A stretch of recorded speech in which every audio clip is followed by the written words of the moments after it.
একজন গুলাম যাকে সেই সময় বন্দি করা হয়েছিল শুধুমাত্র একটা মজাদার লাইফ অতিবাহিত করার জন্য। শুধু এইটুকুই না, তার খাবার জন্য ভালো খাবারের, পরার জন্য ভালো কাপড়ের আর শোবার জন্য মোলায়েম বিছানারও ব্যবস্থা ছিল। তবে আপনারা জেনে একদম অবাক হয়ে যাবেন যে এই ব্যক্তি একটা দুটো নয় বরং একেবারে 200টি বাচ্চার জন্ম দিয়েছিল। তবে এমনটা কেন? সে কি এই কাজটা ইচ্ছাকৃত করেছিল নাকি এই কাজটা করার জন্য তাকে কেউ বাধ্য করেছিল? আর যদি এটা সত্যি হয়ে থাকে তাহলে তারা তাকে এটা করার জন্য বাধ্য করেছিল কেন? কি এর পিছনের সম্পূর্ণ সত্যতা? যদি এটা জানতে হয় তাহলে ভিডিওটির সাথে একদম শেষ পর্যন্ত বজায় থাকবেন। তবে ভিডিওটি শুরু করার আগে একটি ছোট্ট অনুরোধ রইল, নতুন বন্ধুরা চ্যানেলটি সাবস্ক্রাইব করে পাশে থাকা বেল আইকনটি অল সেট করে নেবেন। গুলামি এটা এমন একটা জিনিস যেটা মানুষের সভ্য ইতিহাসে এক অসভ্যতার দাগ রেখেছে। এমনি তো এই গুলামির প্রথা পুরো বিশ্বজুড়েই ছড়িয়েছিল, কিন্তু আফ্রিকান লোকেদের কাছে এটা সবচেয়ে বড় অভিশাপ ছিল। গুলামির জন্য এই আফ্রিকানদেরকে সবচেয়ে বেশি পরিমাণে কেনা হয়েছিল আর বিশ্বের অন্যান্য দেশে এদেরকে নিয়ে যাওয়া হয়েছিল। আর এই কারণেই আজও আপনি আফ্রিকান লোকেদেরকে বিশ্বের বিভিন্ন প্রান্তেই দেখতে পাবেন। আর এই রকম কিছু ব্রাজিলেও ঘটেছিল। আসলে সময়টা ছিল 1532। আফ্রিকা থেকে একটি জাহাজ ব্রাজিলের উদ্দেশ্যে রওনা হয় আর এইভাবেই আফ্রিকান গোলামদের ব্রাজিলে আসার প্রক্রিয়া চালু হয়ে যায়। আর এই প্রক্রিয়া বেশ দীর্ঘ সময় পর্যন্ত চলতে থাকে। মনে করা হয় যে এই সামান্য সময়ের মধ্যে প্রায় 1 কোটি মানুষকে গোলাম বানিয়ে এখানে কিনে আনা হয়েছিল। কোনো জিনিসের মতোই এদেরও নিলাম করা হয়। আর এটা আফ্রিকান লোকেদের সাথেই সবচেয়ে বেশি পরিমাণে ঘটেছিল। এদের দাঁতে পালিশ করা হতো আর গায়ে তেল মাখানো হতো যাতে করে তারা হেলদি আর বেশি শক্তিশালী দেখতে লাগে। ব্রাজিলে নিয়ে আসা এই আফ্রিকানদেরকে পিস বলা হতো। এমনি তো বন্ধুরা, গোলামদের মধ্যে এই মহিলা গোলামের দাম সবচেয়ে বেশি হতো, কিন্তু সেই ক্ষেত্রে এখানে সম্পূর্ণটাই তার উল্টো ছিল। এই জায়গাতে মহিলাদের তুলনায় পুরুষ গোলামের দাম বেশি ছিল। 12 থেকে 30 বছর বয়সী সমস্ত পুরুষদেরকে এই যুবকদের তালিকায় রাখা হতো আর তাদের দ্বারা ক্রমাগত প্রায় 14 থেকে 15 ঘন্টা কাজ করানো হতো। সকাল 6টা থেকে শুরু করে রাত 10টা পর্যন্ত তাদেরকে কোনো রকম বিশ্রাম দেওয়া হতো না। গোলাম বানানো লোকেদের দ্বারা এত পরিমাণে কাজ করানো হতো যে তারা 35 বছরের মধ্যে কোনো 70 বছর বয়সী বুড়োর মতো দেখতে হয়ে যেত। তবে এই গোলামদের মধ্যেই একজন ব্যক্তি এমন ছিল যাকে বিশেষ নজরদারিতে রাখা হয়েছিল আর তাকে সব রকম সুবিধাই দেওয়া হতো। তাছাড়া তাকে দিয়ে কোনো রকম কাজও করানো হতো না। এই ব্যক্তির নাম ছিল রকি জোন্স ফ্লোরেন্সিও, যিনি পরবর্তীতে পাটাসিকা নামে বিখ্যাত হয়ে যায়। এই পাটাসিকার কাহিনী বাকি অন্য গোলামদের থেকে সম্পূর্ণটাই আলাদা ছিল, যাকে শুধুমাত্র একটাই কাজ করতে হতো, সেটা হলো তার মালিকের জন্য নতুন গোলামের জন্ম দেওয়া। ঘটনাটি হলো সেই সময়কার যখন 18th সেঞ্চুরিতে বিশ্বজুড়ে কফির মার্কেট বাড়তে শুরু করেছিল আর সেই ডিম্যান্ডকে পুরো করার জন্য প্রয়োজন ছিল প্রচুর পরিমাণে শ্রমিকের। আর সেই কারণেই প্রচুর আফ্রিকানদেরকে এই সময় গোলাম বানানো হয়, যার কারণে 18th সেঞ্চুরিতে আফ্রিকান স্লেভ মানে গোলামদের সংখ্যা প্রচুর পরিমাণে বেড়ে যায়। আর এই পাটার গল্পও এই গোলামদের সাথেই যুক্ত ছিল। পাটাসিকার জন্ম 1888 হয়েছিল আর সে যখন যুবক হয় তার উচ্চতা হয় 7 ফুটেরও বেশি, একদম ফিট বডি আর চেহারায় প্রচণ্ড আক্রোশ। পাটা সেই সময়কার যুবকদের তুলনায় প্রচণ্ড অ্যাট্রাকটিভ আর তাদের থেকে সম্পূর্ণটাই আলাদা ছিল। তবে তা সত্ত্বেও সে তার এই চেহারার জন্য কোনো রকম সুযোগ সুবিধা পায় না আর এটাই তার গুলামির কারণ হয়ে দাঁড়ায়।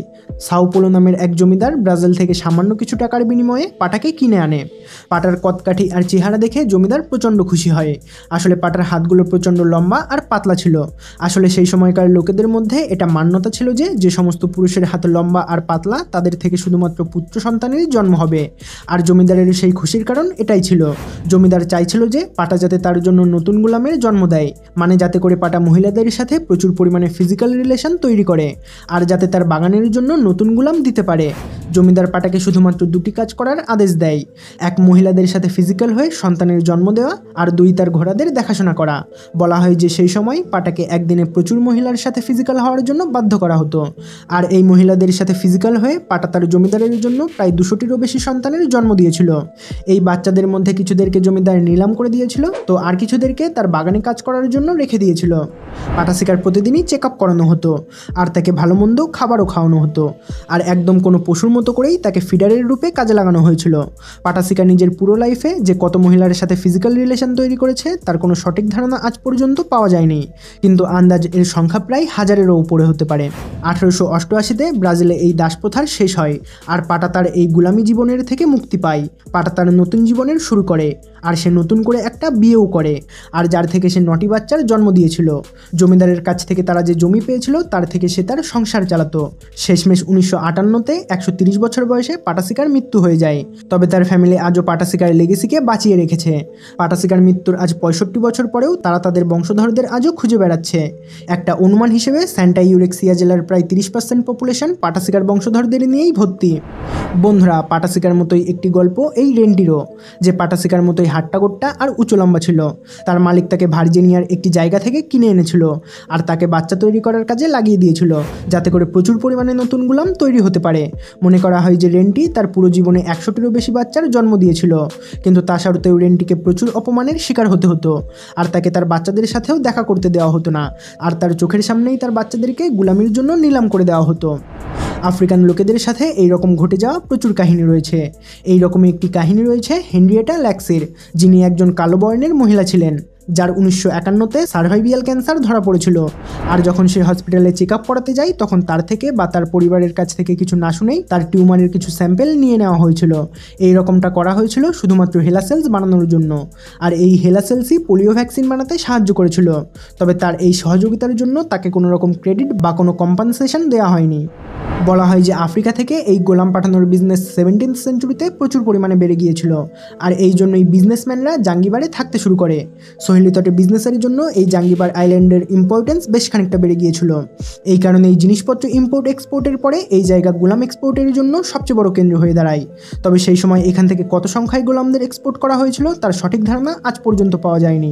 এটা শুধুমাত্র অনুমান করেই বলা যেতে পারে। আর এর সবচেয়ে বড় একটি কারণ হলো সেই সময় অধিকতর গোলামদেরকেই মেরে ফেলা হতো। বাজারে বিক্রি করা 4 জন গোলামের মধ্যে 3 জন গোলাম নিলামের আগেই মারা যেত। আর এর সবচেয়ে বড় কারণ ছিল খিদে, রোগ আর লম্বা যাতায়াতের কষ্ট। পাটাশিকা আর তার মতো লোকেদের উপরে হওয়া অত্যাচার সম্পর্কে ডিএনএ রিসার্চের থেকেও জানা যায়। আসলে বিবিসিতে ছাপানো একটি রিপোর্ট অনুসারে 1515 থেকে 19th সেঞ্চুরির মিডিল পর্যন্ত 1,25,00,000-এরও বেশি আফ্রিকান লোকেদেরকে কেনা হয়েছিল। আর এই স্টাডির থেকে এটাও জানা যায় যে গোলাম বানিয়ে আনা লোকেদেরকে জোরপূর্বক বাচ্চার জন্ম দেওয়ার জন্য বাধ্য করা হতো, যাতে করে ট্রান্স আটলান্টিক ট্রেডে লাগাম লাগার পরেও গোলামদের আবাদি বজায় থাকে। পাটাশিকার মৃত্যু যদিও গোলামি পর্যায়ের শেষে হয়েছিল, তবে ব্রাজিলে আজও দাসপ্রথা বজায় রয়েছে। বলা হয় যে ব্রাজিল থেকে বেরিয়ে আসা গোলামদের এক্সপোর্ট বিগত 2 বছরে দ্বিগুণ সংখ্যায় বেড়ে গিয়েছে। 2020-তে যেখানে এর সংখ্যা ছিল 936, সেখানে 2022-এ সেটা বেড়ে গিয়ে 2075 হয়ে গেছে। এই বছর এই ফেব্রুয়ারি মাসে পুলিশের একটি অপারেশনের মাধ্যমে 207 জন ব্যক্তিকে এর থেকে মুক্ত করা হয়েছিল। এরা আঙুরের ক্ষেতে ওয়াইন বানানোর কাজ করত, আর এদের প্রত্যেকেরই বয়স 25 বছরের মধ্যে ছিল। আর এদেরকে ব্রাজিল থেকে 3000 কিলোমিটার দূর বাহিয়া থেকে আনা হয়েছিল। আর এখানেই ব্রাজিলের কালো মানুষদের সবচেয়ে বড় আবাদি বসবাস করে। যে সমস্ত লোকেদের এই অপারেশনের মাধ্যমে ছাড়িয়ে আনা হয়েছিল তাদের বক্তব্য হলো যে তাদের উপরে প্রচুর পরিমাণে টর্চার করা হতো, আর তাদেরকে সকালবেলা ঘুম থেকে জাগানোর জন্য কারেন্টের শক দেওয়া হতো, আর খাওয়ার জন্য শুধুমাত্রই বাসি খাবার দেওয়া হতো। ব্রাজিলে এমন বহু কোম্পানি রয়েছে যারা কাজের নামে মানুষদেরকে গোলাম বানিয়ে বিক্রি করে দেয়, আর যার কারণে সেখানে ব্রাজিল সরকার অ্যান্টি লেবার টাস্ক ফোর্স বানাতে বাধ্য হয়। বন্ধুরা, 2016-র একটি রিপোর্টের অনুযায়ী পুরো বিশ্বে 4 কোটি মানুষ এমন রয়েছে যারা গোলামিকে এখনও কাটিয়ে উঠতে পারেনি। তো যাই হোক বন্ধুরা, এটাই হলো সেই পাটাশিকার সম্পূর্ণ কাহিনী, আর সেই কাহিনী যে কী করে ইউরোপিয়ানরা আফ্রিকানদেরকে টর্চার করেছে। তো ভিডিওটি ভালো লেগে থাকলে ভিডিওটিতে অবশ্যই একটি লাইক করতে পারেন, আর এইরকম ইন্টারেস্টিং আর ইনফরমেটিভ ভিডিও আপনার ফ্যামিলি ও বন্ধুদের মধ্যে শেয়ার করতে পারেন, আর কমেন্ট করে আপনার মূল্যবান বক্তব্য আমাদেরকে জানিয়ে যেতে পারেন। তো আবার দেখা হচ্ছে জলপরীর একটি নতুন এপিসোডে। তত সময় পর্যন্ত ভালো থাকবেন। ধন্যবাদ।